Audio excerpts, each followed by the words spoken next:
I'm going to now start with the main webinar. So first of all, welcome everybody to this webinar, which concerns the physical internet. And it also refers to synergizing efforts via the ALICE liaison program. So that's also going to be my very first input. I'm going to introduce you to the ALICE liaison program, what it means, what it stands for, how you can make use of it. And afterwards, we're going to have interesting slides coming from Kostas Zavitsas. He's going to represent the Planet project, which is a European project. From the local projects, which is a Belgian project, we will have Michiels representing the BIL project. So Michiels is also my former colleague, so I'm happy to see him again. Then at 15:55, we will have the Epicenter project represented by William, who's in the call as well, and also Rafael. And last but not least, we'll have more context provided by the DTLF initiative, which is going to be presented by Wout Hofman from TNO. So let me start first. And those who do not know ALICE, yes, there are some people who might not know ALICE because this is actually an open event, which means that we have ALICE members, but also non-ALICE members. So just to recap for ALICE members and just to introduce for the non-ALICE members, ALICE has 8 programs, which is quite a lot. So we have the 5 verticals, as you can see here. Vertical program number TG2 and TG3, which are these areas in red, concern synchromodality, corridors, hubs, and also number 3 is on systems and technologies for interconnected logistics. And then we have, besides these vertical programs, also horizontal programs, which are the influence, knowledge management, and support collaboration between members. What's interesting for you today is to acknowledge this RNI project. And also mute yourself, please. I see myself. Sorry, I hear myself. Yeah. So what's interesting for you is the RNI project liaison program, which I'm going to describe today. And then I'm going to give the floor to the speakers. So what is the liaison program of ALICE? This program has been devised for RNI projects in the sector which concerns freight transportation and logistics. So this program actually connects the ALICE members. So we have around 165 members at the current count. And we share different experiences, how to increase the market share and market uptake of different solutions. So as you can see in the diagram on the right, I'm going to try to guide you through it. We have liaison projects. We have around, under my name, around 16 of them or 14. There's a lot more. Then this is embodied in the ALICE knowledge platform, where you can also connect with ALICE thematic groups. Those are the 5 verticals, and also the expert networks. And then we have also the ALICE communication links, ALICE community, and also the ALICE events. What's important to see actually that this program is connected to the virtual platform, what we call the knowledge platform. And there you receive as a liaise project your own space where you can represent your activities, your outcomes, results, and so on. And you can also engage in different expert communications where you can connect with your peers and so on. And this also links then to the earlier mentioned TGs that I showed you in the previous slide. So an example or a sample of some projects which have been laced with ALICE is displayed in the slide. So you see here also BIL, for instance, Planet, and so on. And these are the closed projects which we finalized. But the main point is that we distinguish ongoing projects and finished projects. And that's for one specific reason. So why would you like to join, or why would you even join this liaison program? Is that during the project execution, you can actually have a more targeted dissemination through our ALICE network. We have also very good connections and representations of different industries. Yeah.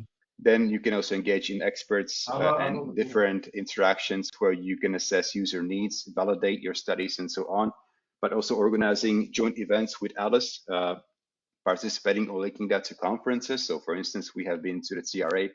We are also setting up the new IPIC conference as well, which I'm going to show you in the next slide. And we can organize different project events together. Now, what's important also that concerns today's event is that you can have different discussions or innovation exchanges between stakeholders. So we will see different perspectives from developers, from different seekers of potential investors, how to make an uptake in the market, what are the crucial elements and enablers as well. So these are factors which concern the ongoing project. What's important is what happens after the project. So most of the people, when they finish project, they say, okay, it's done, we have no money, we conclude, and we go on to the next challenge, which is okay, it's not a problem. But the problem is that we need to preserve a certain level of continuity. And this certain level of continuity can be preserved by the knowledge platform, where you actually have a repository of previous projects and you can actually backtrack the innovations from the previous achievements. So you can continue then dissemination exploitation using these activities that have been stored in the liaison program repository. You can also make use of the outcomes. You can have the online library where you can revisit deliverables. And this also kind of addresses the main concern of the European Commission and their request to actually have dissemination exploitation activities that go beyond the project and up until 4 years. So that's briefly about that. This is an example that we just finished. So 2 weeks ago, some of you were also present at the TRA conference in Lisbon. And you see that Alice had an innovation stand, which was quite successful, as you can see in the pictures. And we also had 14 LIAIS projects represented in that Alice stand as well, which we call the Alice Innovation Village. So for instance, from today, we had Epicenter represented there and also Planet. Now, you don't have to be worried if you want to meet us again. We're going to be co-organizing the next IPIC conference in Greece, which is going to take place on the 13th and the 15th of June. And this is co-organized by the SENSE group, which is ICCS in Greece. So this is a save to date slide as well. So I hope to see most of you there as well. Now let's go to the content of this webinar. When we devised this webinar, I was approached by Planet and personally by Alicia. So thank you, Alicia, for reaching out, that we should organize a dissemination event for Planet, which was a great opportunity to actually see how we can connect other projects together. And this kind of led us to thinking we need a more concrete context, how to gravitate towards the physical internet. So we have a lot of local, national, and international projects and initiatives, which is a good thing, but also it's a bit of a bad thing because they tend to co-create certain things in silos. So that's also the point of this webinar, to see and connect these silos, assess the complexity which is occurrent at many levels throughout the supply chains. We have different interoperable systems and business solutions that need to be interconnected as well. We will also address the PI networks, the service layers, and intranets. Intranets can be perceived as a local living labs, such as Pill, for instance. And in other words, one's last gateway can be also the first gateway of somebody else. Let me give you an example of the local project, which is the Belgian Pill, where they develop, for instance, system architectures, but it is confined by the founding entity. So you can actually focus on Belgium, but if you go beyond the Belgian territories, it's a bit tricky. So the question is, how can we use the system architecture of PIL, and how can we connect, for instance, to the outside architecture of Planet, or how can we interchange some knowledge and interchange some solutions so that we create a more, I would say, a holistic solution for the physical internet and the supply chains as such. So to conclude my part here, the main webinar objectives of today are to introduce the physical internet architectures, discuss how the synergies can be leveraged, also what data would need to be shared, and how could messaging, semantic technology like Web 3.0 and so on can help to achieve this. And then we will also have different discussions how we could potentially leverage the AI solutions which are developed in Epicenter, and how can we engage in algorithm borrowing for other purposes as well. So let's explore what communication standards also need to be done in order to interchange different information. That's also going to be touched upon with the DTLF intervention by Wout. And as I said before, this webinar is part of the Alice Liaison program. So if you want to know more about this, I have more explicit slides, which I decided not to present today for the sake of time. But if you would like to receive more information, you can feel free to check our website, which is the ETP Alice. And you can try to reach out to us, not only for the liaison program. In case you are not an Alice member, you can also try to have a look at how to become an Alice member as well. So this is it from my side, and I'm going to give the floor now to Kostas, and I will stop sharing my slide, and maybe Pablo, you can give the presenters rights now to Kostas. So Kostas, the floor is yours, and you have 20 minutes. Thank you very much, Thomas. Hello, everyone. I am Kostas Zavitsas, Head of Analytics at VLTN. Sorry, let me start my PowerPoint. Okay.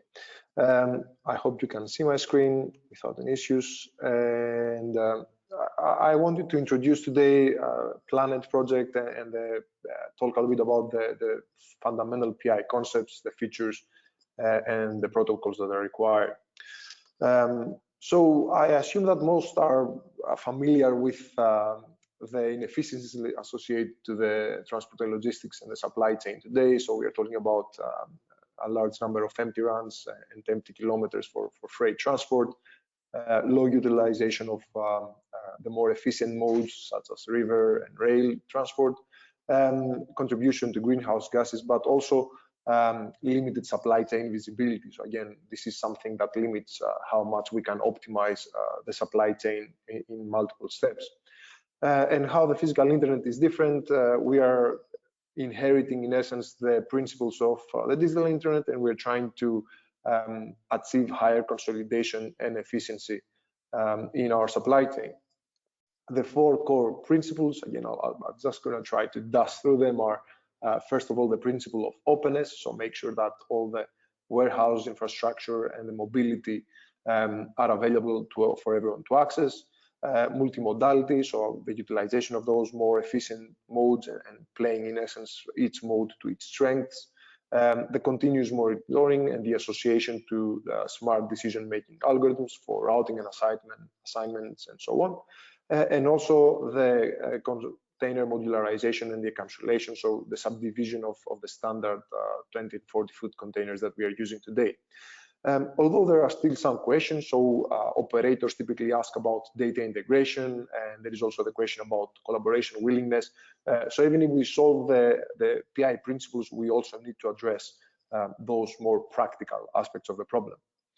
Now where Planet comes in, the project's vision was to advance the European Commission's strategy for smart, green and integrated transport logistics.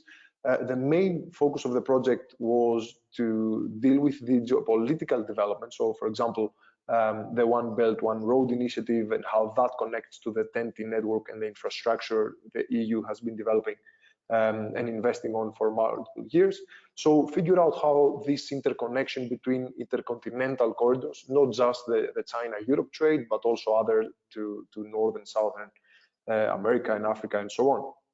And the idea in doing this was to utilize all the emerging transport modes and the technological solutions, including the physical internet, in order to achieve inclusive solutions for all participants, increase the prosperity of the nations, promote sustainability, and enhance citizens' quality of life.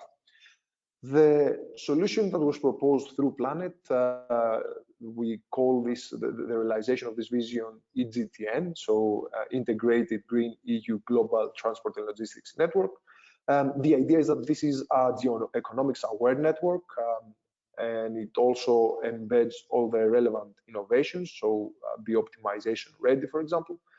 It is inclusive and it is also integrated in the sense that it can offer a robust solution. So these are all the different trade routes that we are examining in Planet's Living Labs. So the rail link from China to Europe, also the sea link from China to Europe, and also the links from Northern Europe to USA and South America.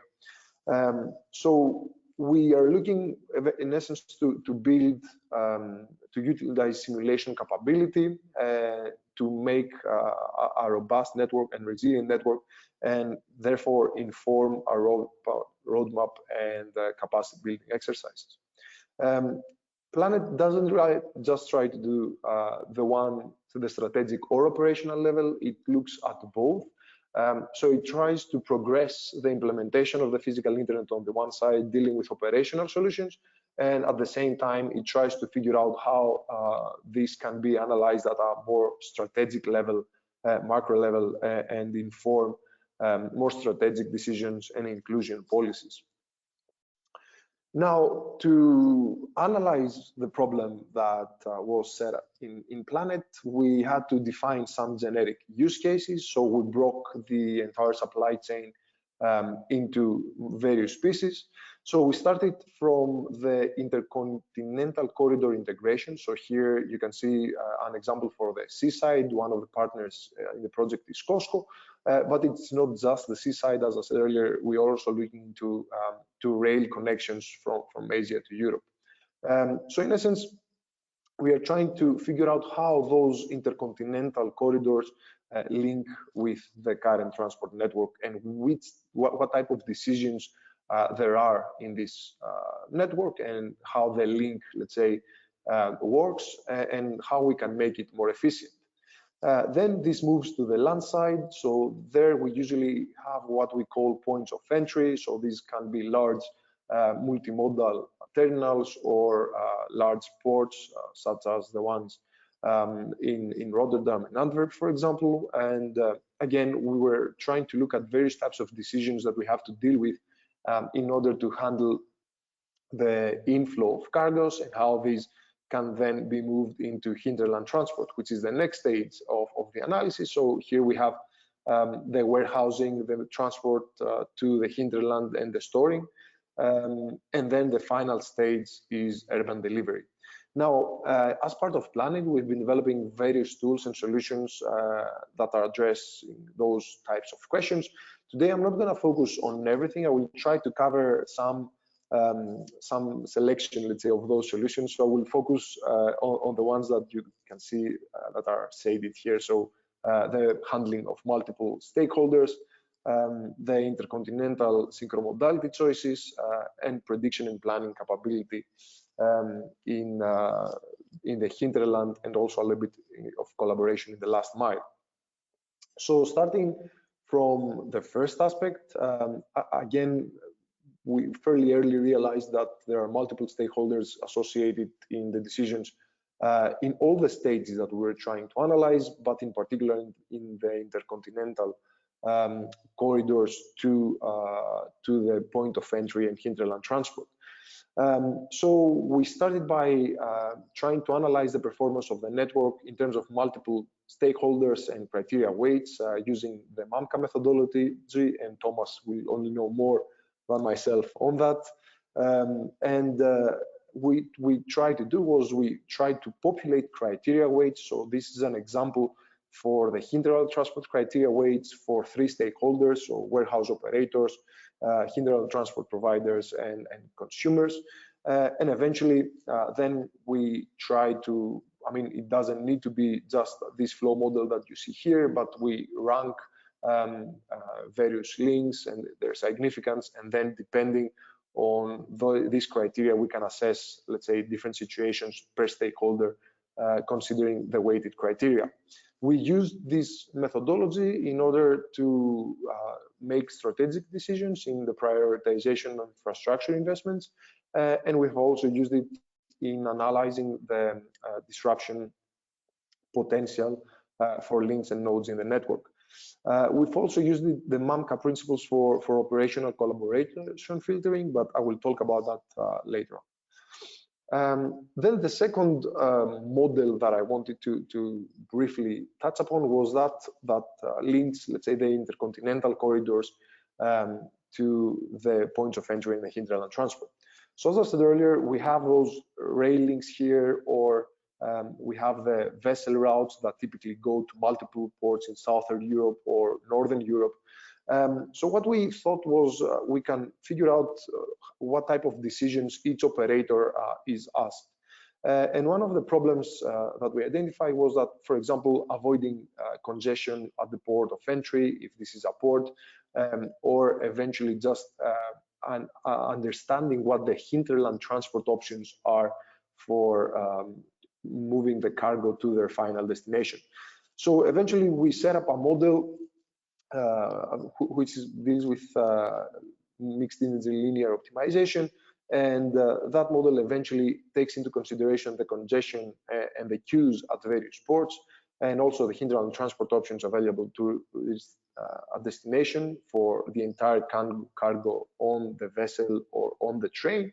And then it sets up a network like the one that you see at the bottom left. So it considers all the different port points of entry.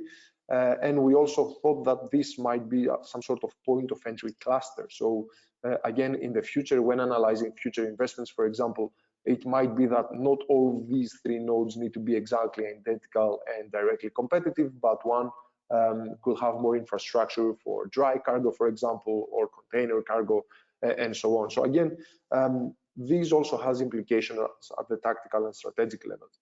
And eventually, this optimization model was able to provide solutions in terms of which, in the case of vessels, which ports to omit. So if there is a schedule that visits all three ports, which port to omit, and then where its container should be discharged and what would be the mean to the final destination, which is usually a location in the hinterland. So this service integrates the intercontinental corridor enhancers with a point of entry cluster, and then considers the hinterland transport options to reach a relevant PI node. Another service that focuses on the hinterland transport and again links with the concept of smart contracts was that of capacity pre-booking. Here, the challenge was to optimize and make the most of the predictive capabilities of the platform. So typically we have time series prediction capability or machine learning models that can provide fairly accurate predictions of the demand at least in a 10-day horizon. And the idea of this service was to also utilize that information as efficiently as possible and connect it to smart contracting capability. So what we did was we used the information from the predictions and also a cost structure, including the cost of booking, let's say, transport capacity, including their cancellation cost. And we implemented a stochastic model using replenishment theory in Monte Carlo. And the output was to determine the optimal capacity for booking automatically through smart contracts, utilizing the confidence intervals. So based on that, we were able to define various strategies, again, using the help of our partners in the living labs, and figure out how you can optimize this decision. So we were considering, for example, the 10 days ahead, booking some capacity, adjusting it 3 days ahead, and then finalizing your order on the day of the delivery. And we found that by using this capacity pre-booking service and doing the stochastic analysis, we're able to deliver up to 6.4% in cost savings.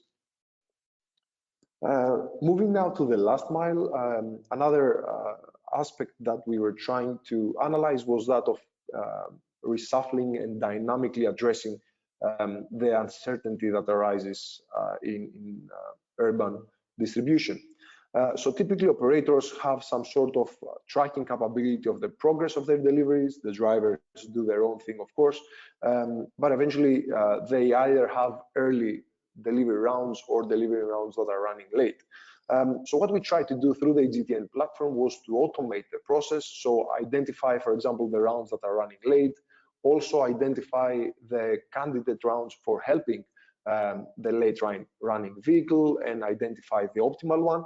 And from there, we use machine learning to do this sort of exercise of reshuffling the parcels to the help round. So these parcels shown in this area were meant to originally be delivered by the late running vehicle, and then they are moved to the parcel to the vehicle that can assist.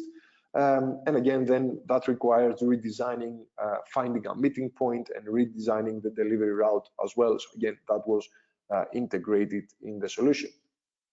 Finally, there is the issue of collaborative filtering. So again, we use the multi-actor, multi-criteria analysis and the criteria and the weights that we found from this exercise to map out various operators against each other.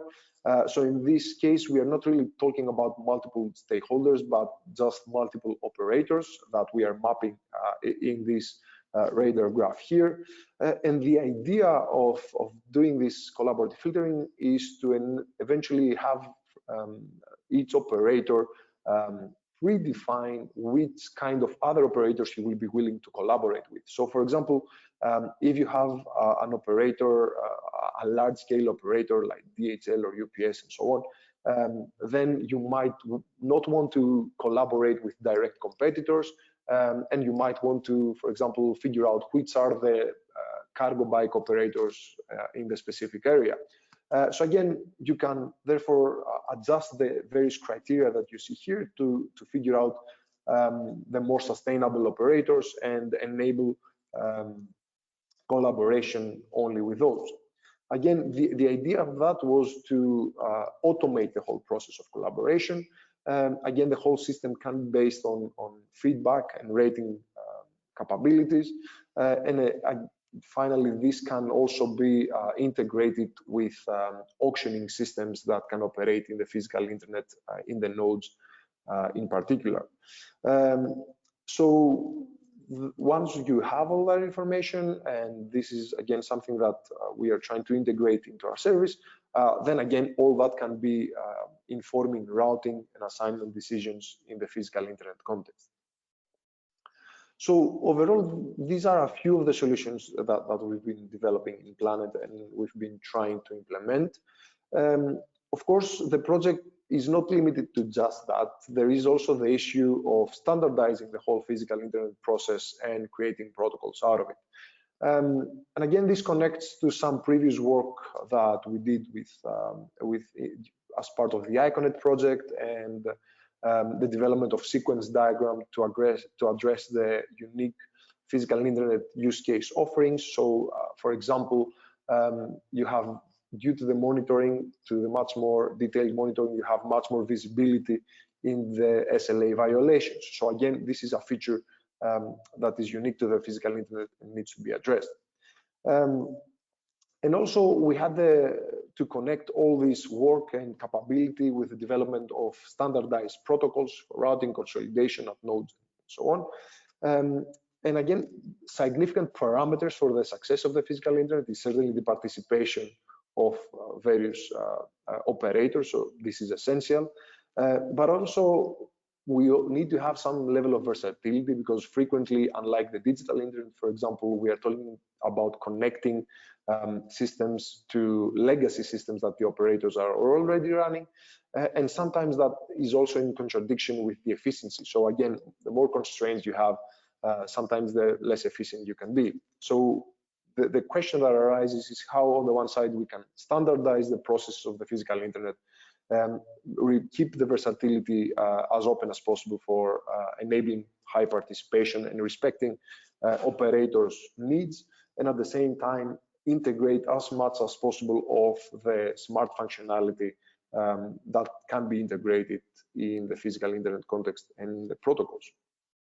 Now, for Planet, in terms of outputs, we have contributed to the TEN-T development through a white paper over the last few months, and we are now at a stage where we have the EGTN platform ready.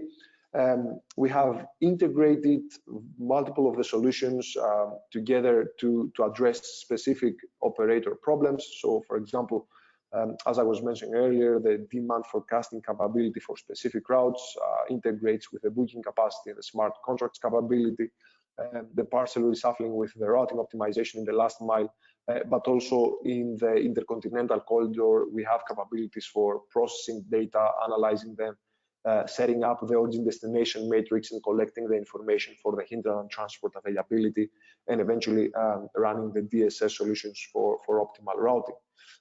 Blockchain, again, is part of the platform as well. And we are now moving to a living lab testing phase over the following few months. So hopefully, again, we will have more results and validation over the following few months.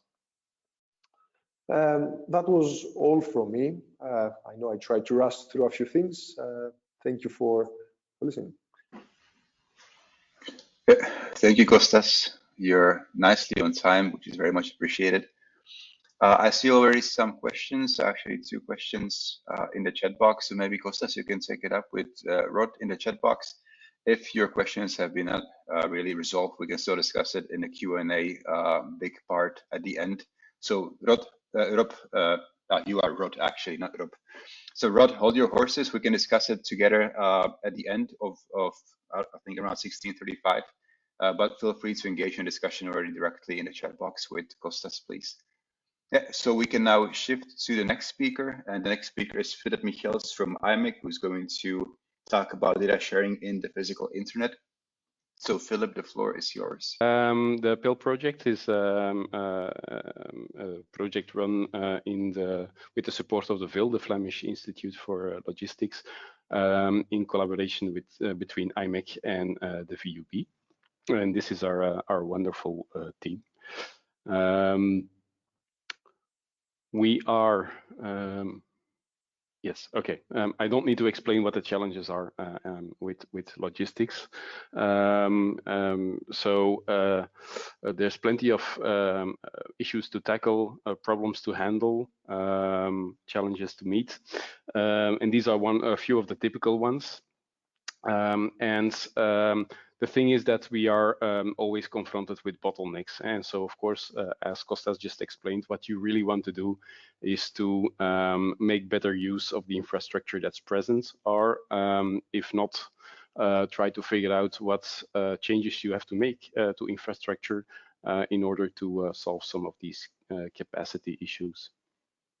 So what are the challenges we are trying to look at in PIL, more specifically? That is maximizing the throughput of our logistics network. Typically, in logistics, we tend to work with the solutions that we are used to work with, which means that we are disregarding a lot of other solutions. And as a result of that, we are also not maximally utilizing the potential capacity of the physical network. What can we do there to have a more optimal planning and to better utilize that network capacity? That's one thing. Another thing is that we want to be more resilient, because the solutions we use today, they have choking points. They have points that are very susceptible to the impact of disruptions. These can be accidents, traffic jams, strikes, whatever. How can we respond better to these disruptions? And also, how might we increase collaboration between stakeholders by improving data sharing?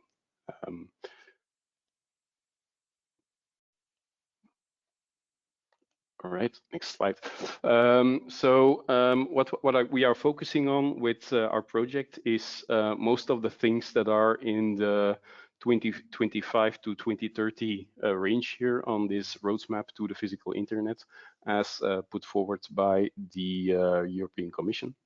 Some of the challenges also in 2020 to 2025, to be honest.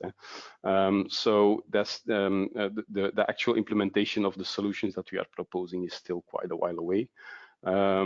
But there's also a lot of synergies with what Kostas presented in the Planet project, so it might be interesting to see how we can align there.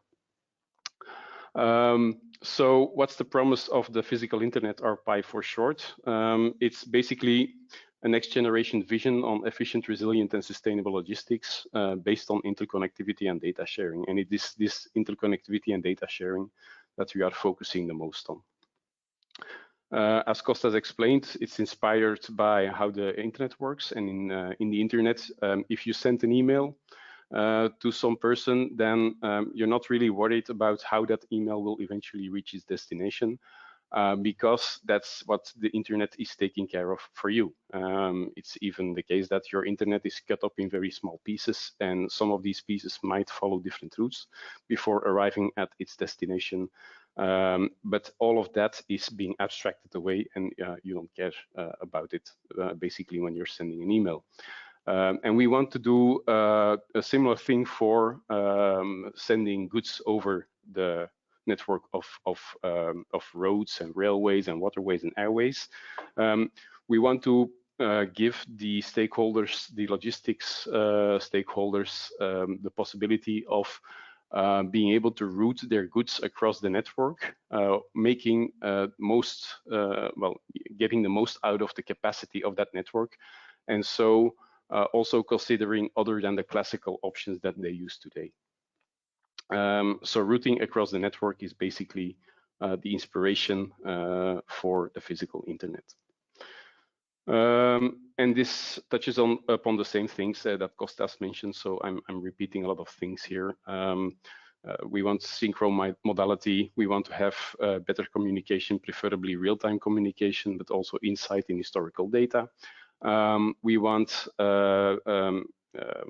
to distribute the loads on the network, and we want to not every container should follow the same road, so that we can avoid congestion and that we can better utilize capacity that today is being underused. Typical examples of underused capacity, especially in the hinterland of the Port of Antwerp, which we look at intensively, are railroad usage and waterway usage. What are the key principles that we are looking for? We want to establish a decentralized system of interconnected nodes, and that's really important. So there, we are looking to create a system that is not dependent on just one single node. We want everything to be decentralized so that there is no single entity that can dispose of all of this data and make use of that or have an unfair advantage. We want to have every partaker in the physical internet to have all the information that he or she needs to establish this efficient routing of the goods. Of course, the scalability of such a system should be close to unlimited, and we should be aware of the need for sharing privacy sensitive data. Or just sensitive data in general. Pricing agreements between certain competitors and so on is stuff that you might not necessarily want to share, and we need to take that into account. At the same time, we want to rely on a synchronized network state so that we have a more or less real-time knowledge of the entire network at every node. So we don't require distributed routing algorithms to route our goods across the network. We want to be able to do that based on the local state as it gets replicated in one of the nodes to establish a dynamic way of routing. And that means that if there are disruptions, you could imagine establishing a system that takes into account these disruptions into that state, so that when disruptions occur, the system can also respond to it and perhaps reroute previously routed plans, transports accordingly. So what are we trying to do? We're trying to build a technical blueprint of a real physical internet and actually also prove that it works in a very limited environment, which is about what the Living Lab is really about.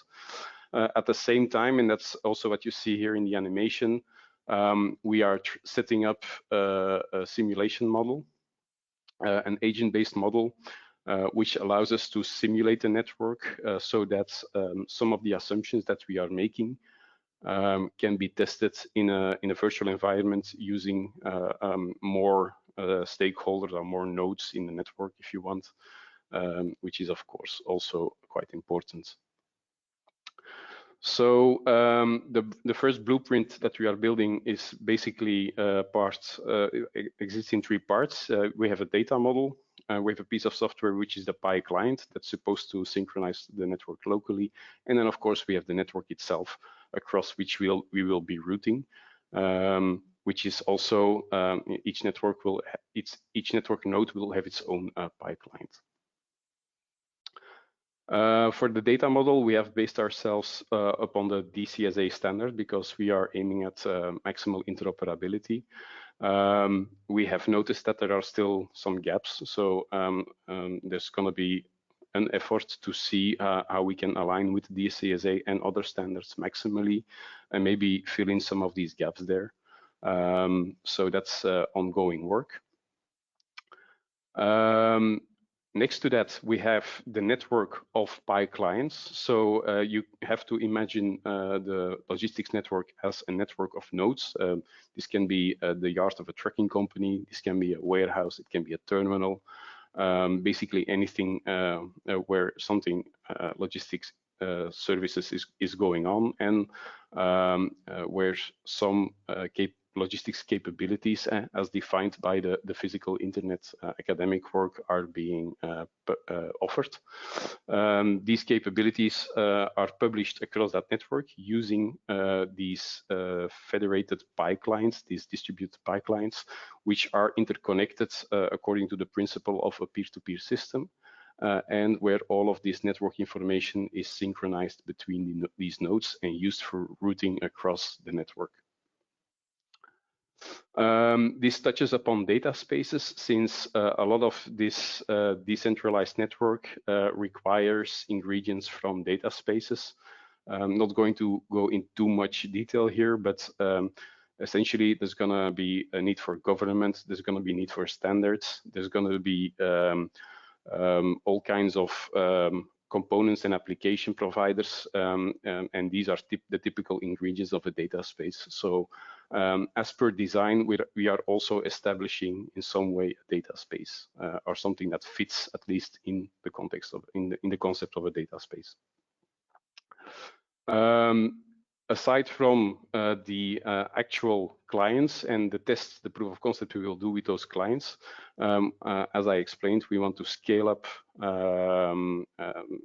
some of the experiments, but to do that in practice within the boundaries of our project, that's very difficult. So we will use a simulation model for that, which simulates several agents utilizing such a PI client for doing routing, and combined with historical data of from logistics, we will do some experiments there.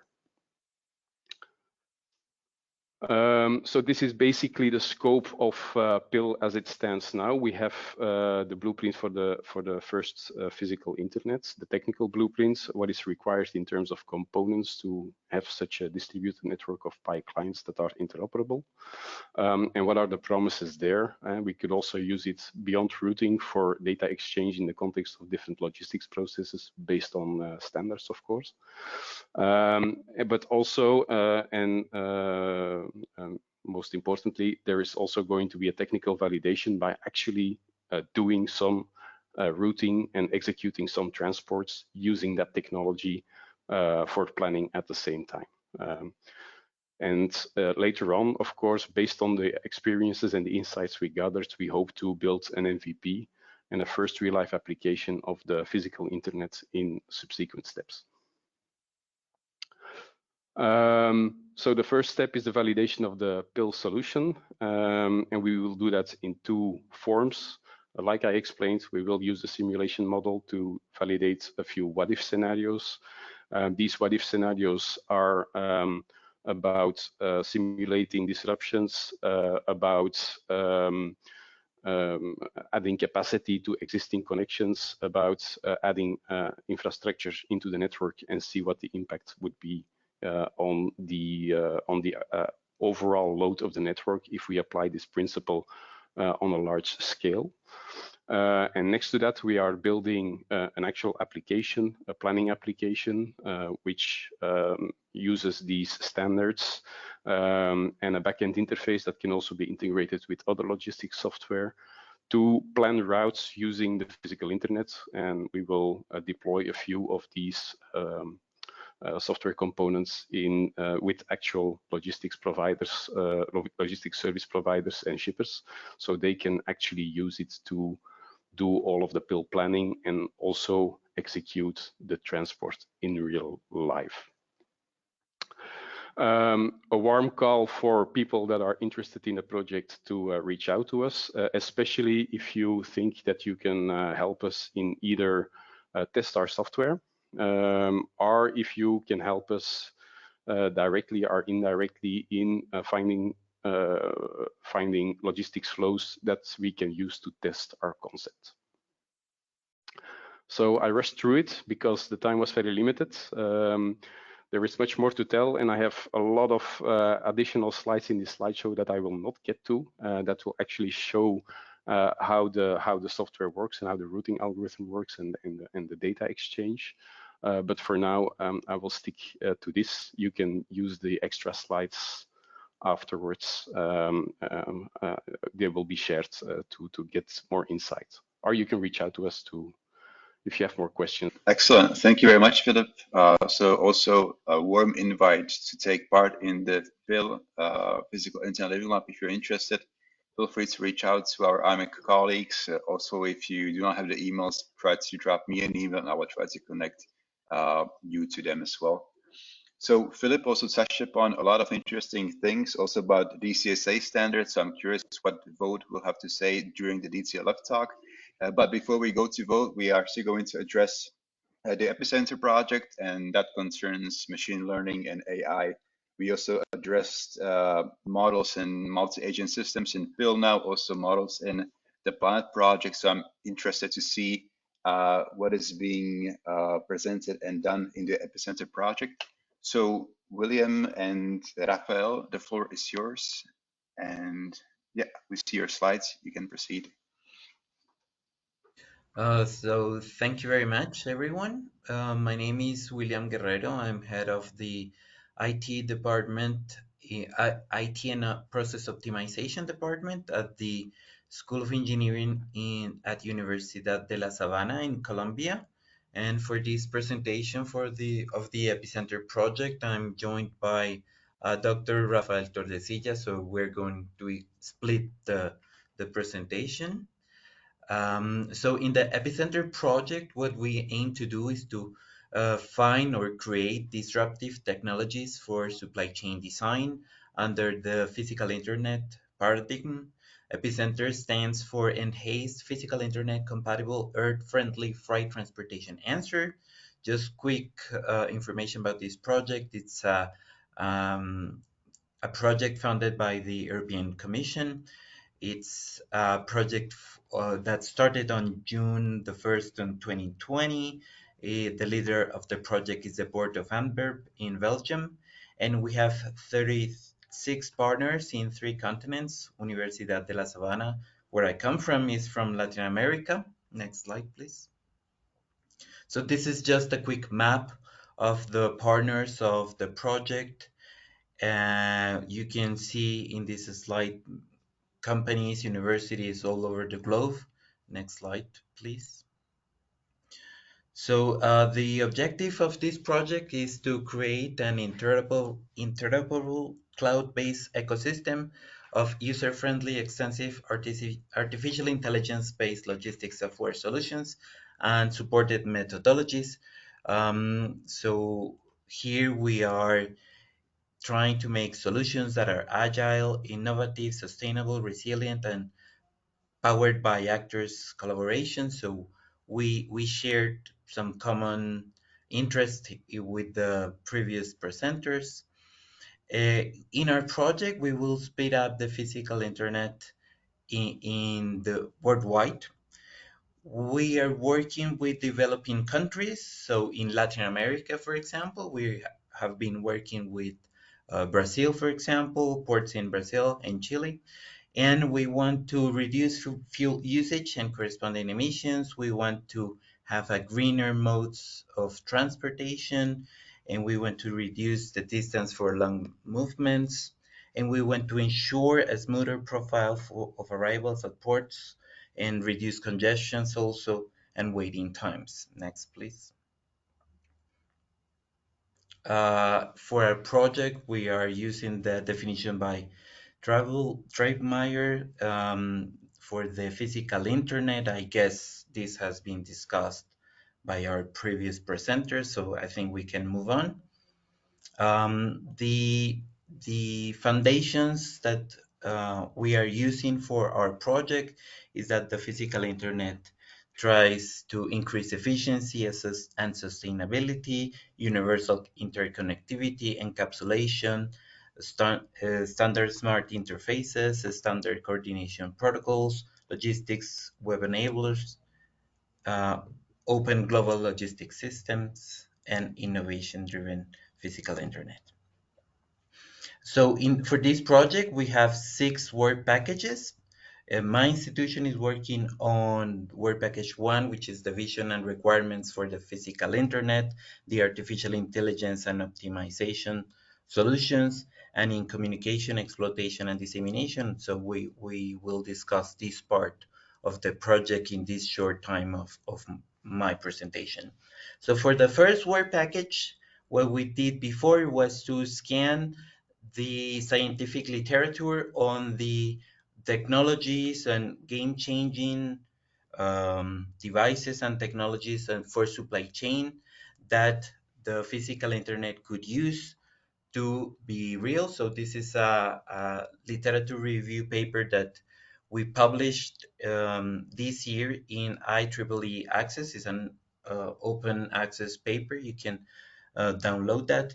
And we review over than 70 scientific papers reviewing technologies for supply chain management and how they connect with the physical internet.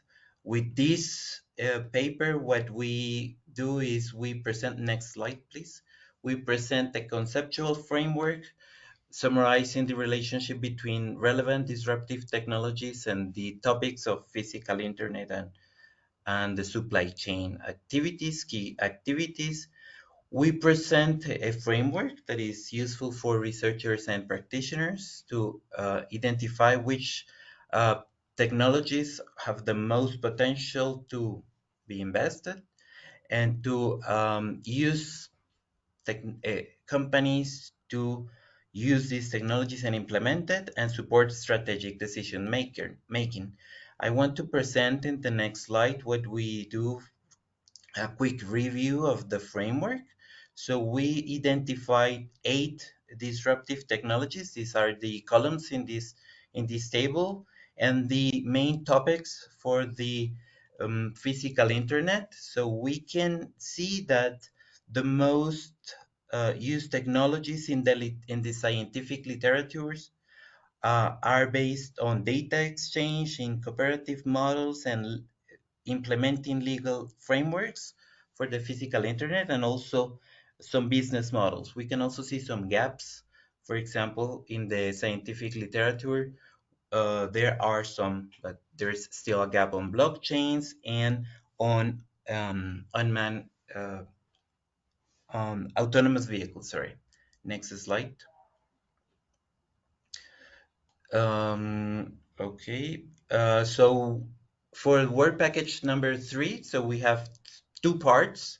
In the first part, we are developing a mathematical model based on integer programming to try to model how we can optimize freight transportation on rivers, so inland waterways. And what we can realize is that these supply chain design problems for inland waterways can make use of some special structure that have inland waterways. So to support this idea, I have to say that river transport is a solution for faster and more sustainable and more cost-effective logistics, and river waterway service are severely limited by the lack of infrastructure. And this is also the case, for example, in Colombia and Latin American countries. And the problem that we are studying here is where to locate pi hubs in this setting. So we're using the case of river transportation to design a physical internet system, and this is the first question that we aim to solve. In our mathematical model, what we have is a set of nodes, and some of them have to be placed or located as p-hubs, and some of them can be used as stopovers to optimize the operation in this river. And we use the fact that every river, every hinterland have a structure of the graph in which we have a tree. So we have an inherent tree structure in the problem. So that can help us solve the problem faster using commercial solvers. Next slide, please. So the problem decisions is the hub and stopover location and the allocation of spokes to these pi hubs. And so this graph that I show here in this slide would be a feasible solution in which we have 3 pi hubs in the system, one stopover represented by the green dot, and the spokes might be ports in the river that are connected to the pi hubs. Next slide, please. So we have presented a mathematical model that aims to minimize the total transportation cost. That is the cost of opening hubs, the cost of transporting commodities between pi hubs and between spokes and pi hubs, and the cost of having stopovers in the system. Next slide, please. So for our study case, we have plenty of data of the Illinois waterway case study. So this is just a map of this case study. We can see that we have several ports in the Illinois River, and the question that we solved already is where to locate pi hubs in this system to increase their efficiency, its efficiency. So the solution, we implemented the model and we solved the model to optimality. And next slide presents the solution, or how the pi hub the system of physical internet will work in this Illinois case. So we can see that it would be optimal to locate 3 pi hubs and have some stopovers and spokes in this river. So this is the first part. Now for the second part of our study, I'm going to give the floor to our doctoral researcher, Dr. Rafael Tordecilla. Okay, good afternoon, everyone. I'm going to speak about the second part. We have 2 fronts in this work packages. In this work package, of course, this is about artificial intelligence and optimization. Well, this is a brief introduction. I know that we all know about this is about transportation and logistics, and that this topic has 3 types of decision: strategic, that are long-term decisions, tactical, that are mid-term, and operational, that are short-term decisions. No matter, regardless of this level, the scientific literature has demonstrated that realistic transportation and logistic problems are computationally complex. This means that it's necessary to propose or to formulate some mathematical models to solve efficiently these kind of problems, to find solutions in short computing times. The idea, of course, is introduce realistic constraints. What kind of constraints? Like uncertainty, sustainability, or resilience. And these kind of characteristics increase the complexity of these models. And of course, agile and flexible solving methods are necessary to provide solutions to this kind of problems with these characteristics. So, concretely speaking, what is the problem that we are trying to solve in this part of the work package? We are considering in this part a strategic tactical problem, and we are seeking to design a supply chain network, and the following decisions must be made. Location decisions. We have a supply chain like like the one in this graphic, where we have some suppliers, we have some hubs, and we have some customers, and the idea is to decide initially which hubs must be open, should be open. For instance, in this graphic, we have that gray hubs are non-open hubs and orange hubs are open hubs. We have here a flow of pi containers from suppliers to customers passing through these hubs. So the idea is that we have to include also some allocation decisions. I mean, we must decide how to assign suppliers and customers to these open hubs. We have some known parameters like supply from the suppliers, of course. We have some costs, we have some capacity for the hubs, and we have some known demand for the customers. We are considering 5 problem variants. These are 2 of them, a basic supply chain network design problem, like the one in the left, and a hyper-connected supply chain network design problem, like the one in the right-hand side. We can see here in the right hand that these additional edges are connecting or hyper-connecting the whole network. What does this mean? That we can arrive or we can reach any customer from any supplier. Please look that in the left it's not possible to reach, for instance, this customer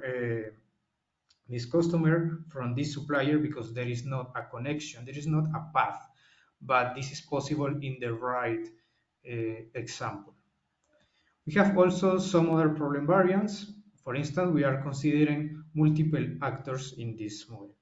I mean, we are considering that the hubs belong to several actors, and we are looking for equality in the cost or in the benefits that these actors earn or cost that they incur. We have some other problem variants, but I'm not going to speak about this because, of course, because of the time. The idea is that we have 2 objective functions. I mean, for each of these problems, we formulate one model. And we are looking for initially minimized total costs that are formed by, firstly, transportation costs and fixed and variable costs for managing pipe containers in the hubs. And we are looking for also maximizing resilience after hubs have been disturbed by any disruption event. We are assuming, I mean, that resilience, I mean, we take this definition for resilience, like the ability of a system to return to its original state or move to a new, more desirable state after being disturbed. We have here some references about this topic of resilience in supply chains. Like we have here a multi-objective model, we need a special procedure to solve efficiently this problem. So initially, we solve a single objective model disregarding any disruption, I mean only minimizing cost. We need to define some disruption scenarios.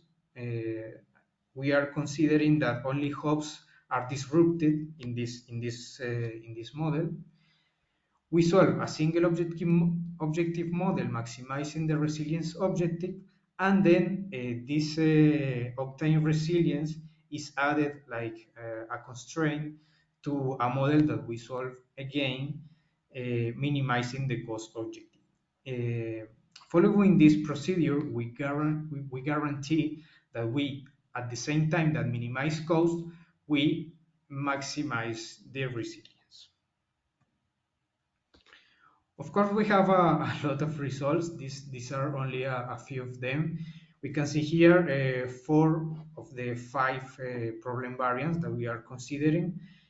The basic model is not in this graph, in this chart, because we are not considering actors in this model, but we consider actors in the other 4 models.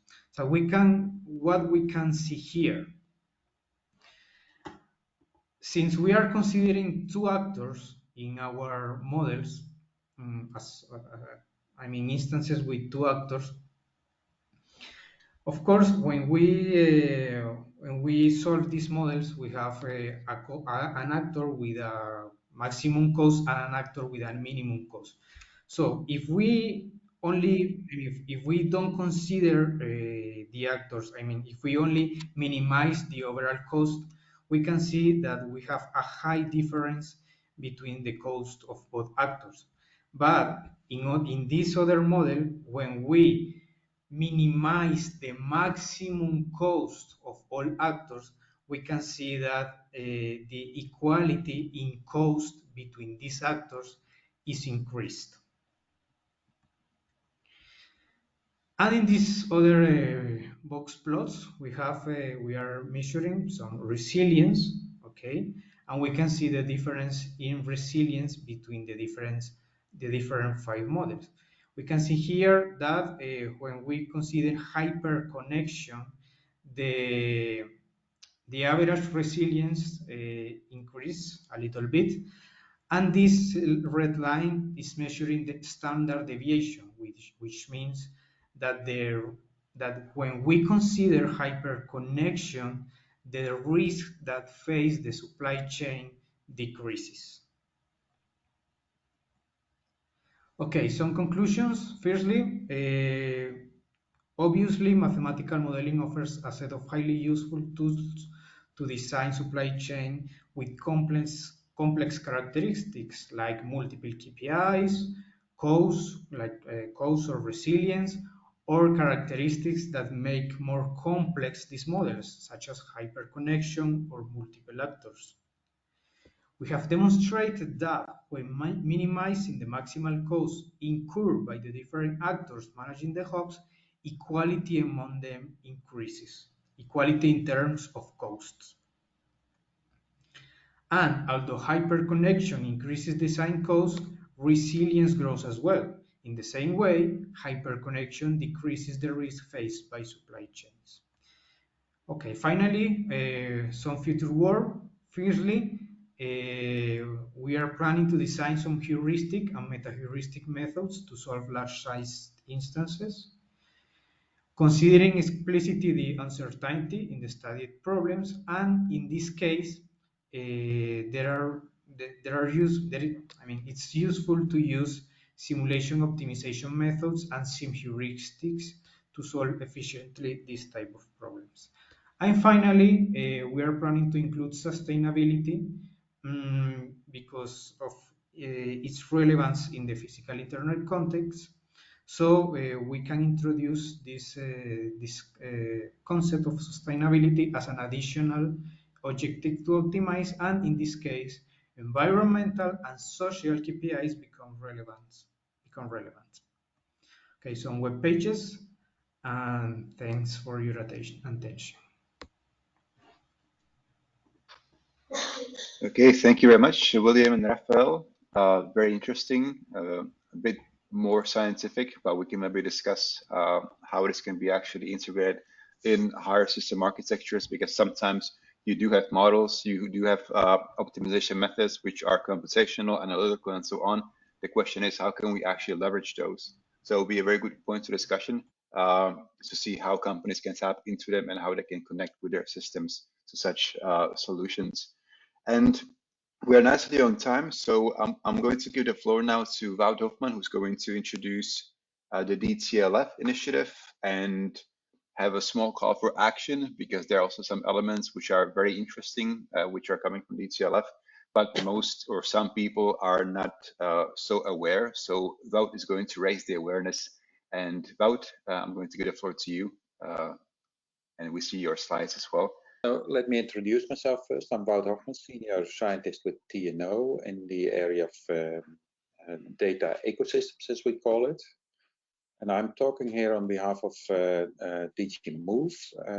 I'm a member of the technical support team of DG Move, supporting the Digital Transport and Logistics Forum. I will explain now. The problem is it doesn't shift slides. Yeah. So first about the DTLF. The DTLF is an expert group supporting the Commission and come with recommendations of how to set up data sharing in supply and logistics. So that's the whole purpose. How to create an open, neutral environment for data sharing in the complete logistics area in the EU. So it's all about the movement of goods in the EU and in and out of the EU. This is all part of the sustainable and smart mobility strategy. So the Commission, DG Move, is responsible for the smart mobility strategy. And DG Move is also responsible for filling in the smart or the mobility data space as part of the data space environment. So this is going to feed the mobility data space and is going to be input to the data space initiatives of the Commission, I have to say. So this is about DTLF, and this is about when DTLF was established. So in 2015, we are now in the second mandate, as it's called. It's over 130 members. I saw some of the members in the audience of this meeting. We have had more than 44 meetings, most of them virtual the last couple of years. And the forum itself, so it's a forum, it's divided into 3 subgroups. And those are the subgroups. The first one is on paperless transport. The second one is on what they call corridor freight information systems. And the third one is about the FT, the Electronic Freight Transport Information Regulation, and specifically looking at the Delegated Act for implementing FT. Subgroup 1 is providing recommendations to the commissions with respect to the FT Delegated and Implementing Act.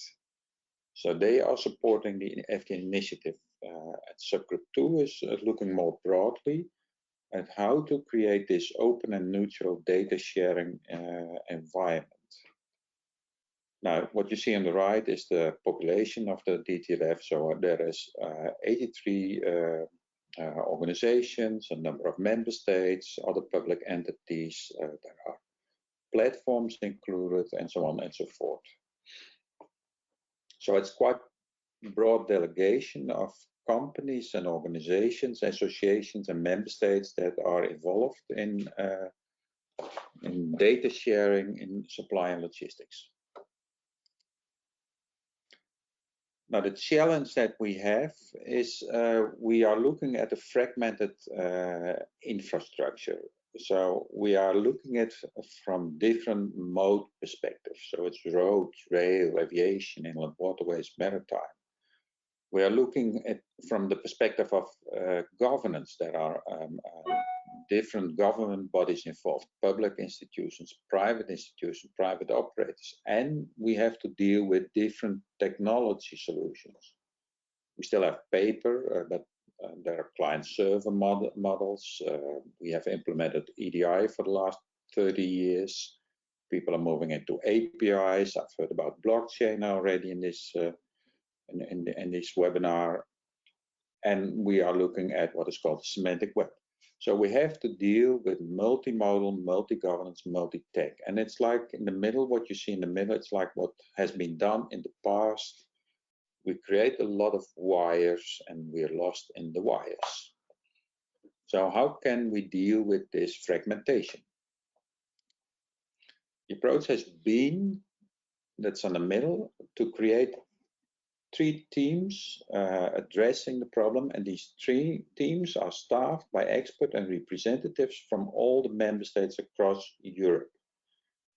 So it is a team that is looking at how to create this federated network of platforms.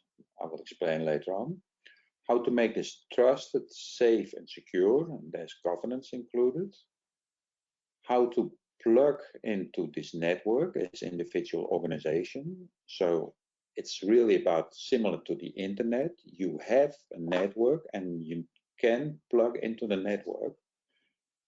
The network, of course, provides certain providers, platforms have specific technology, but the network services are described technology independent. So they can be implemented with EDI, with APIs. They can be implemented on blockchain, with semantic web, and so on. So we are looking at semantics. That's one of the core stuffs of what we're doing. And we take a multi-platform network approach. So we make use of what's there and we try to integrate as much as possible. not only the platform, the multi-platform, but also considering peer-to-peer solutions. So everything must be in this federated network of platforms. And I will go a bit in detail of what we're doing. So the first thing is that what we're looking at is basically from the Data Governance Act, we have two roles called data holder and the data user. We always look to these two roles. A data holder is the one that stores the data, or in his role as data user has access to the data at the source. And a data holder actively shares a link to data to a data user. So he does not share the data itself, but the link to the data. Now, they both need to trust each other, the data holder and the data user. So we have to create a mechanism about identity and authentication. What we're looking at this level is credentials of organizations and not about persons. So not about employees of these organizations. We assume that there are trusted domains of a data holder and the data user where certain quality mechanisms and identity and access management mechanisms are implemented. So we have to look at identity and authentication of these organizations. Now with the Commission, we're looking at verifiable credentials and decentralized IDs. Now, if you share these links to data, you need to know what it means. So there, semantics comes in. If you want to search as an employee for data, you need to identify yourself locally as a data user. What's shown here, identity and authorization. And then, if you're authorized, then you can access the link. And the data holder still needs to validate that he shared the link with you and that he can provide access. And when that's true, he provides the data to the data user. So this is the basic model that we take. Data is its source, data is with the holder, and the holder decides on what links to share with whom. If you're not able to implement these link mechanisms, you could, when receiving a link, you could rapidly evaluate the link and get the data and work further. This is what YATA does with these kind of applications. Now, what I said is semantics is of important. What you see on the left is the semantic model. This is the representation made by Henk Mulder, who is leading the team on Henk Mulder of the YATA, and he's leading the team on the technology independent service. So what you look at this model is, on the one hand, we have digital twins. So this is a representation, a digital representation of everything that you can see in practice. So it's about cargo, it's about goods, about transport means, trucks, vessels, what have you. And on the right side, you see everything about data sharing, about business and compliance. It's about business transactions, interactions, customs views of the goods.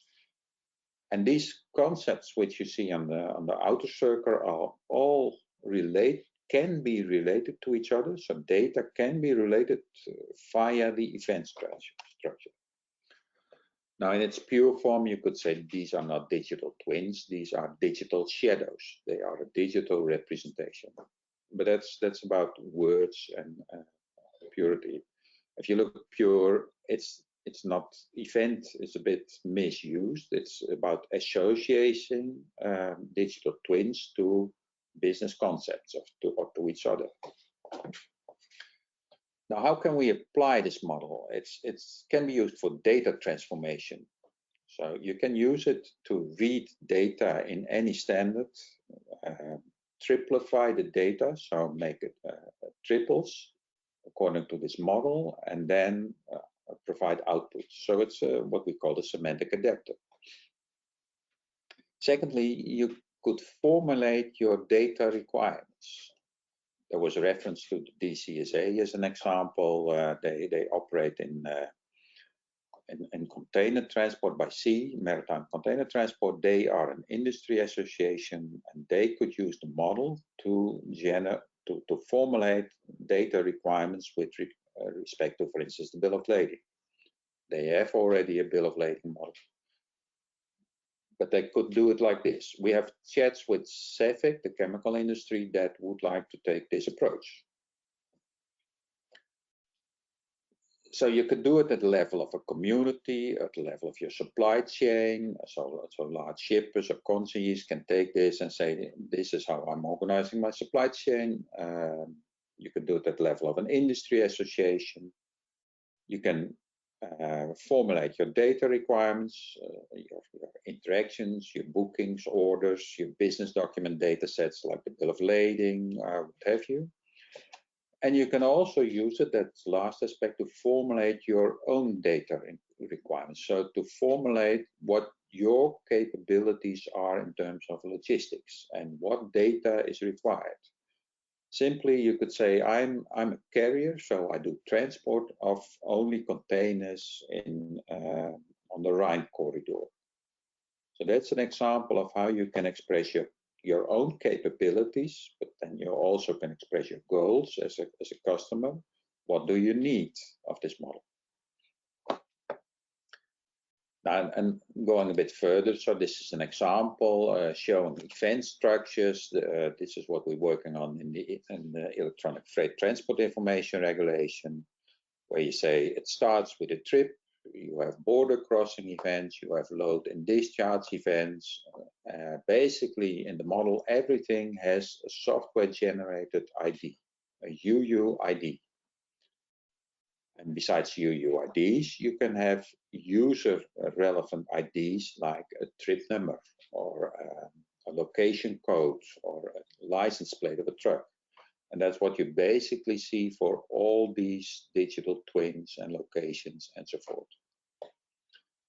So this is how you can functionally define what you need and then functionally can implement it technically, for instance, with REST APIs or webhook APIs or an RDF and so on. So we are this far with the model, and now what we foresee to be delivered in the end, what we have already is this set, what you see on over here, the set of architectural layers. So we have the concepts, we have the functional part, and the data sharing solution. So these layers have been identified, the functionality has been identified, and projects and initiatives are working on developing these various components and what you see. And what we have developed in DTLF is what we call the conceptual part, the conceptual layer, which we call language. Now the objective is to create a set of agreements, you could call it the protocol stack, integrating various data holders and data users. It's about the system security level, it's about connectivity, so we can use all types of connectivity protocols. I noticed that Torsten Hulsman was here. We can implement IDS protocols, we can implement AS4 and what have you. You have the presentation part, so this is about, are you going to do it with APIs or RDF or XML messaging? Basically, the protocol is about sharing links by means of events, and these are supporting the business protocols. So this is the protocol stack that is under development and will be delivered and might be part of legislation. Now, in the main components, what we see is that you have the language centrally, and the language is the basis for you to formulate your capabilities and your requirements by means of the service registry, configure your index. If you read well, here is the index, and to use it for access management. And if you go a bit more, this is the index showing what the index in terms of functionality will have. But these are examples. The main thing is that this is what is going to be delivered, describing by means of the architecture how it would work. Now this is the basis for this, what I call this federated network of platforms. So it will be a multimodal, federated network of platforms with cross-modal data semantics. It can be adopted and specialized for each mode. So, for instance, take YATA. I mentioned Henk Mulder of YATA working it. They have one record, and one record is a specialization of what we call the upper ontology, the upper model. And what we also are working on is how to migrate from standards, existing implementation, towards this network of nodes. So what we in fact create is that everybody can act as a node in the network. So platforms can do it, but you yourself can also act as a node. And this node functionally specifies your behavior. And everybody that registers, so we need to look at registration authorities with some registration service. This is where the DID comes in. Those are known by the node. Now, in the project, we already developed the first prototype of this node using a certain blockchain technology, Corda, to actually create this kind of environment. But that's just a prototype. Now, where are we? The semantic model is there. It has been developed, validated by the Federated project, adopted by DTLF. You can find it at federatedplatforms.eu on the developer portal. There will be a revision of this model to support all types of interactions and what have you. The architecture has been developed. More detail will follow later on. And there are initial findings of plug and play. So how can you interconnect with this network, and about governance. That's the fourth theme that we have. So team 2 has developed the semantic model, team 3 the architecture, team 1 is going to work on plug and play further, and team 4 on governance. We are not on our own as DTLF, so there are various initiatives. We see initiatives popping up that want to apply the results. So let me first point out that we have the Federated and the Phoenix action, both with more than 20 living labs. I don't know the exact number. These are self-funded actions. And they developed and provided input to DTLF subgroup 2. What we see now is that Hamburg Port Authority and the COSI take the output of the DTLF and try to implement it in the Santana project. The Dutch Ministry of Infrastructure and Water Management has initiated what they call the data infrastructure logistics, to create this basic data sharing infrastructure based on the architecture developed by DTLF.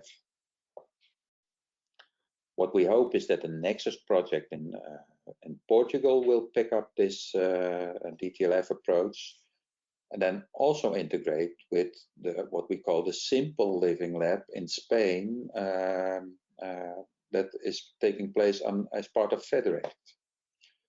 We have had first coordination meeting with Bill, and that has been presented over here.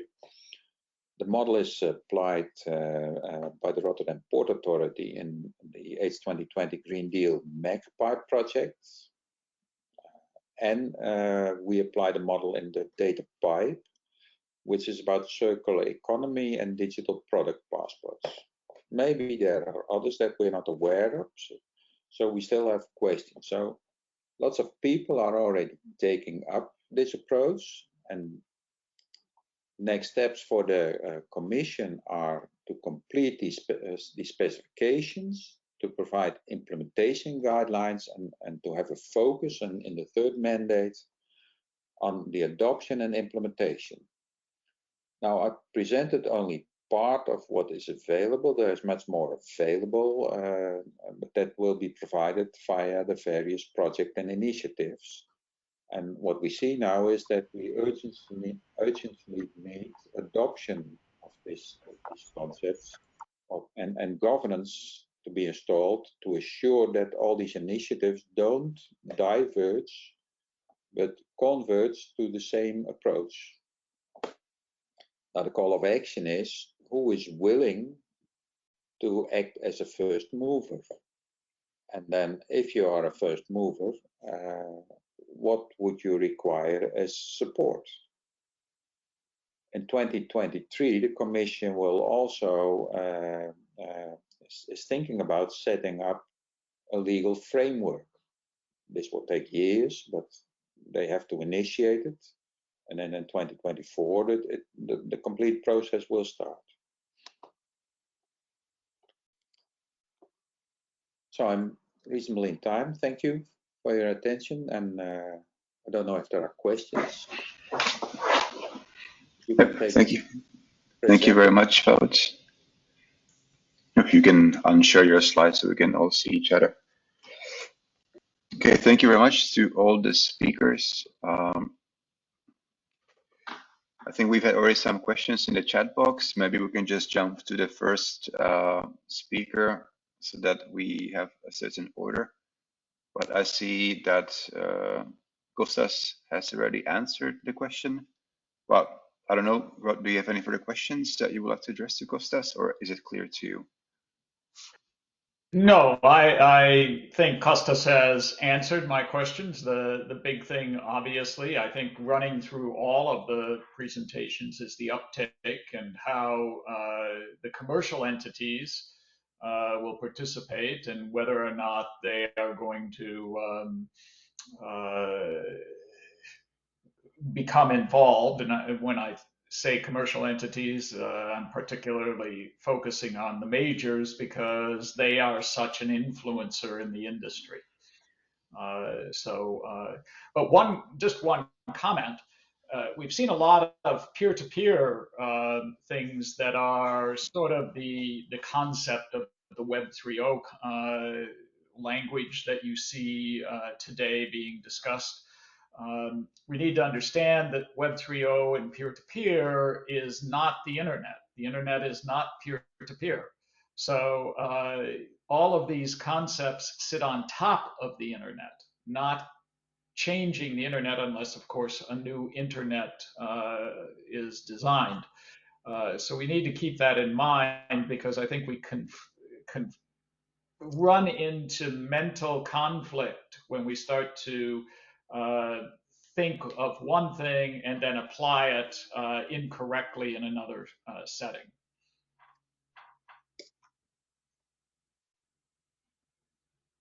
Thank you. In case anybody wants to react, otherwise we can go to the next one. I also have some questions on my own, but I'm going to come back to those until we have addressed the chat box.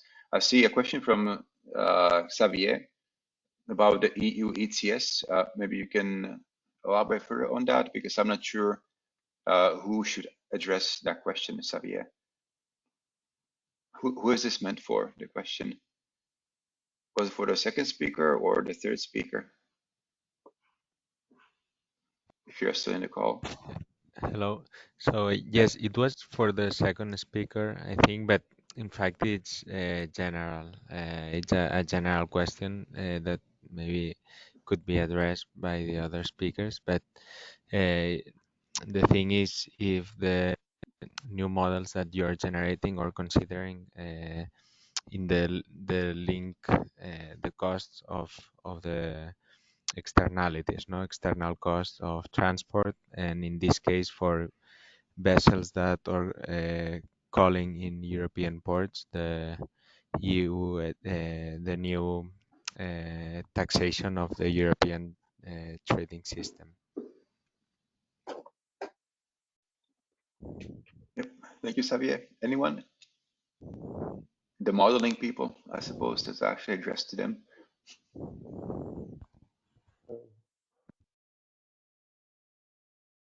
I can try to give a go. I mean, for Planet, I think emissions were not really considered separately, to be honest, at least in the models that I am aware of, but more of port calling cost that was provided by the operator. So again, I don't really have a 100% understanding of what is in that cost, but we did consider, say, a port calling cost, if that is what you're asking. But it was not just like for emissions; it was, one value for everything.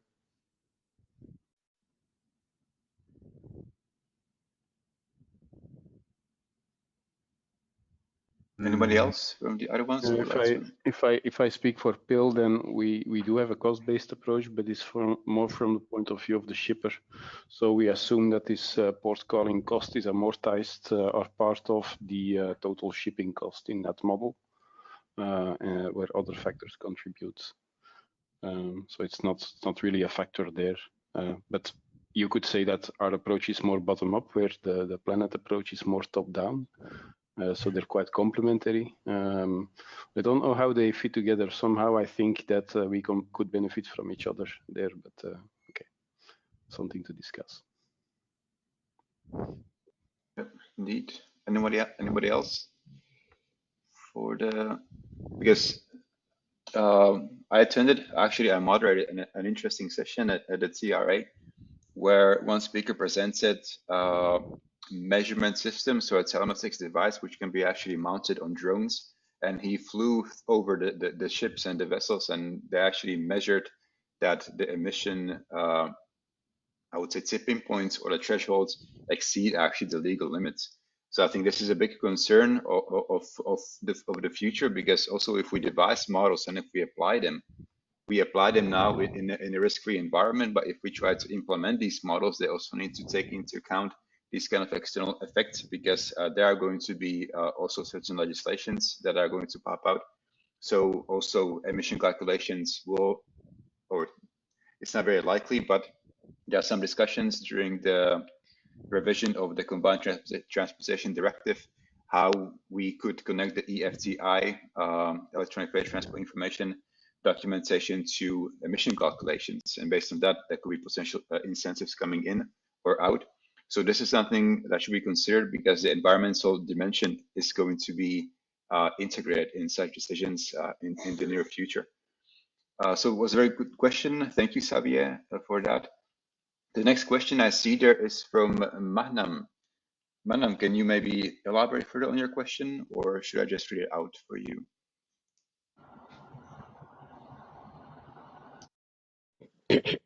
Hi. Yeah. So the question is about consideration or actually the possibility to integrate this solution. So this is related to the last presentation, the very interesting one. Also, that if integration with other basically data sharing platforms, such as, for example, the integration layer that has been developed in the Shifter program or others, is also considered in this context. The short answer is yes. The longer answer is that we have to look at all these types of integration layers and to see how they fit into this, what I call the protocol stack, and what they offer at which level. So for instance, yesterday I had a chat about the Eclipse data connector as part of Catena-X, and what they have separated is what they call the control flow from the data flow. And the data flow they did not address. So if you look at the Microsoft implementation of Catena-X, it can only be inside the domain of Azure, and not from Azure with Amazon Web Services.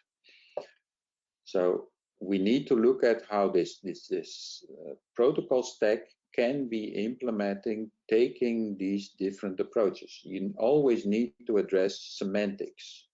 Yep. What they have in all these environments, I don't know if that's in Shift to Rail also the case, they have something which is called a data broker. We call this a service registry at business level. So it's about naming, it's about trying to find a common ground and the differences. And what has to be done is how can we relate all these different initiatives to each other, and also including is that we have had chats with the European Railway Associations, and we included their semantic model and their meta model of the railway infrastructure in the model of the DTLF. So it's what we call officially aligned with the DTLF model. So this is our answer. Yeah, thank you very much, because I can imagine that that is basically one of the barriers that may hinder actually large application of such approaches. But yeah, so that is something that we need to do. Yeah. Wout, picking in on that, in Flanders, with the Oslo standards, we typically talk about semantic standards in association with an application profile. Is that also the case here? Because aside from defining the semantics of the process and the data that you're about to exchange in the context of that service, you probably also want to specify some kind of structure of that data and some limitations, or what should be in that data, how should it be structured? Is that also the case here, or how should I see that? Yes, we fully semantically describe what can be shared in logistics. So there's also an information model. It's an information model, but it's presented as an ontology, and as an ontology turtle, we can share it between applications. Okay, so but not necessarily accompanied with a shackle file or more detailed. Yes, also with shackle. Okay, that's what I wanted to know. Okay, what we are looking at is various levels of data quality validation. So shackle is one. Is the data according to what we agreed? On the other end, there are rules that need to be formulated. So you never can put a truck into a container, but the other way around you can.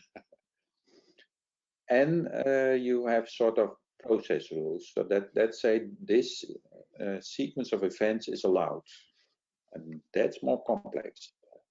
So then you have state transitions and validation of the previous state and so on and so forth. Okay, so you have a full description of the process and the data of the process, and then it's really a matter on, how do you implement this? Yeah, well, a bit more abstract, and at meta level, we provide an upper ontology that provides you with all the terms and concepts that you need to further refine it for your purpose. Okay, and is that one ontology that's logistics wide, or just one ontology per process? It's logistics wide, focusing on all interactions that could take place in logistics as we currently foresee, because I have to be careful. We are looking into the circular economy, and then we have to extend it with design issues, and that's a bit more complex. Yeah, it sounds very challenging indeed. Yeah. That's challenging. Yeah. Okay. Interesting. Yeah, and we also want to focus on open data and transaction type of approaches, and we know that there will be a requirement to support privacy enhanced technology, to support streaming data. But let's first solve this problem. Yeah, interesting. Maybe also interesting to think later on that, because in the context of the physical internet, we envision indeed that also in a federated network, in a peer-to-peer transaction, you want to have such semantical grounding to exchange data, to do transactions. Yeah. In our model, I've shown an example of event structures and those kind of things. In our model, it does not matter if the event is shared by an organization or by a thing, as long as these concepts have verifiable credentials. Yeah, agreed. Yeah, very nice. Thanks. Very interesting. If we can actually stick to this system level architecture, the question would be, I'm looking now at Rafael and William, who presented the hyperconnected network where you can actually access different nodes. So you have like the status quo and the new envisioned connection. And for instance, you developed an algorithm, and now I'm looking a little bit at you and Wout. If I'm a company and I want to have you at a table, I want to use your analytical algorithm or optimization technique, but then I connect different nodes and I interconnect them based on certain protocols and certain steps or certain algorithm where you can actually interact. So in a way, you shift from status quo to the new envisioned future, and those nodes need to actually exchange information. Now the question is, if I as a company take the algorithm of Rafael and William, where do I go to have this kind of overarching interoperability between the nodes and the systems? What would William and Rafael have to do about? Do they have to read up on data models for like 2 months? Do they have to learn about it? Do they have to read through 200 documents? Or is it like a one-stop shop where they can actually get the information fairly easy and understand it fairly easy? Yeah, we hope the last one, but that needs to develop certain tooling that we're working on to make it quite simple. So to hide all complexity about semantic web technology and everything, because that's a burden. But basically, once nodes also publish their profile, their organizational profile, so who am I, what can I do, then you know what nodes there are in the network, and you would request as an algorithm data from these nodes to make decisions. And you can also look at a complete subnetwork, transport network from some operator and ask the same question to this network. So then you look at well, I'm from the IT environment called call it Petrinets. This subnetwork is a complete complex node. So you push it in and you get it out, and you don't know what's in between, but you know something about the subnet, about network, about availability. So whatever you need, you can access. But you need to have agreement on that you're allowed to access this data. So either it's open, or you have received a link, or you have to apply privacy enhanced technologies. So you don't know about details of the node, but you know about expected behavior of the node, the expected quality of service. But it doesn't always have to be like either open or either closed. It can be also hybrid, correct? Yes. In terms of business models, because some companies prefer not to open up everything. They want to have some certain elements closed. So yeah, okay. And that's a similar question actually for Kostas, who has the collaboration operators, which he coined as collaboration filtering. I think you discussed that, Kostas, if I'm mistaken. And the question was like, okay, if you have this collaboration filtering, is it still a theoretical model, or do you intend to apply that also in terms of connecting these platforms and connecting these systems? How would you operationalize this? So I mean, at the moment, we have, let's say, a service that can that is in the platform that can handle, let's say, this filtering.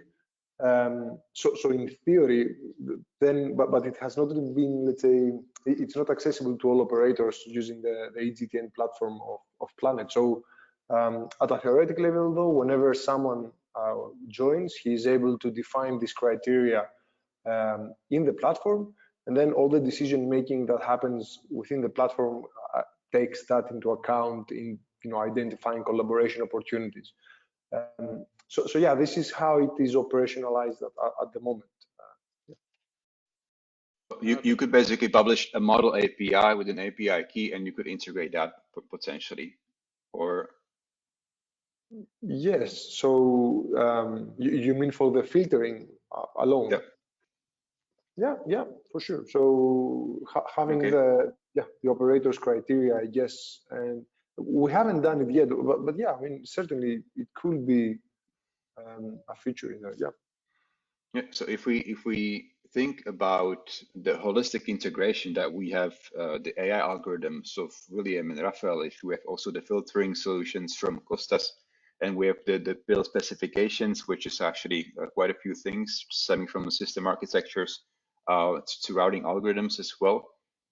If we take these solutions and if we have a look at the DTLF principles, what would be the next step? I'm looking at all of you. Do we just sit at one table, or do we have to become system architects to understand what DTLF is doing? So the question would be, maybe I'm looking first at Wout. What is the easy way that my grandma would understand when she wants to connect via the DTLF principles? Yeah, is that then? Yeah. Yeah. At this moment in time, we still need to sit around the table and to try to figure out how this will all work. But of course, the intention of the Commission is to create this open, neutral environment, and in fact create a market where others develop what we call nodes. So as long as you have this set of protocols that you implement and obey to certain other rules, you're part of the network. And then everyone can say, if I have an AI algorithm, I'm acting as a node in the network. And by the way, and this is what we do in the Magpie project that I mentioned. And this is the data I need from these and these sources. So how can I get it? And what do we need to do? Yeah. And in an open environment, like we propose, everybody publish profile, organizational profile. But we're not that bad. Yeah, it's actually very, very aligned with what we also try to do in PIL. And I think that the real first step is to have that common language, not only in terms of protocols, but also for the processes involved. And yes, that's going to be the foundation to build everything else on top. Can I sort of maybe throw a little, of course, cold water in here? We have two things going on here. Okay, one is an application layer, and that's where you would register yourself and your capabilities and all of this. Okay, so this is an application layer. Then we have a physical internet layer, which is basically, how do I get a box from A to B in an efficient fashion, subject to some of the quality of service requirements that are layered on top, and making sure that there is actual delivery that occurs, some level of effort there. These are two different things, and when we begin to conflate the two, we make the problem much, much more difficult for the logistics service providers to get their head around. And we need to be careful on that, because what gets talked about in all of these wonderful conferences, if it's confusing the logistics service provider, and I think that Tomas, you brought that up. What can I tell my grandmother? If you can't explain it to your grandmother, they're not going to pick up on this and not going to buy into the concepts. So we need to be careful in both our thinking as well as in what we talk about to the service providers, because that's going to, I mean, when we start to say marketplace, for example, that's not the physical internet. The physical internet has nothing to do with a marketplace. And, you know, we need to be very precise. Otherwise, people are just going to go, puh, you're a bunch of eggheads and you haven't got a clue how we run our business. And that's not where we want to. Yeah, Rod, I fully agree. Yeah? We have, especially words like marketplace are considered a threat in that context rather than an asset. You have to be very careful about that. I have 8 years of logistics experience, so I do know what I'm talking about. I see these threats, and I see the challenge of being able to explain it to your grandma exactly. We need to be careful there, absolutely. I think what we discuss in this context is probably very different in nature than what we should discuss with these logistics providers, yes. Yeah, but I think explaining the internet to my grandmother is not too difficult. but talking to you about it, extremely difficult. So I think what we have to avoid here is to make it more complicated that it actually is. Yep. And as researchers, you have the tendency to doing exactly that because you want to make problems, you want to make proposals, you want to have projects, and then you maximize complexity rather than simplify. Yeah, I totally agree with both speakers, Jan Tore and Rod. And that's why we currently try to figure out what DTLF really stands for, and that's the semantic. And so that's semantics only of data sharing, not about internal processes, not about these algorithms or what have you. It's about data sharing between autonomous operating organizations or objects or what have you. That's the focus. Yep, and indeed. At various levels of data quality validation that should be implemented somehow by these autonomous operating organizations.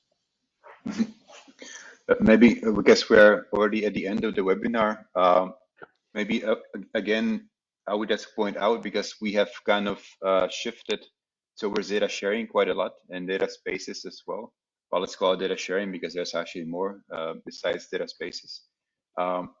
There's also different things stemming from SIG 4.0, DCSA that we mentioned, IPCSA, and also UNCFACT. And I think these kind of things are going to be also touched upon in this Friday's kickoff meeting of the data sharing group. So in case you are interested in having more detailed discussions and how these discussions should be directed in the upcoming 2 quarters in Alice also, we need to, I would like to invite you there to continue the discussion, but the conclusion of today's webinar would be simplification, and having a lot of meetings with your grandma. That would be the point. Okay, so by saying this, I hope to see most of you on Friday as well with my colleagues, Fernando Lesa and Jon Kuiper from the Dutch Ministry of Infrastructure. And I would also like to thank our speakers, very interesting, very diverse content, which I really like. So thank you also, Kostas, Philip, William, Rafael, and also Wout for being here. And I would also like to thank the audience and also Rod and the others, Jan Tore, Mahnam, for your questions, and Xavier as well. It was very interesting. So I will send you a summary of the meeting with the presentations next week, so you can expect an email from us. And I would like to wish you a pleasant rest of the evening, and I hope to see you soon again. Yep.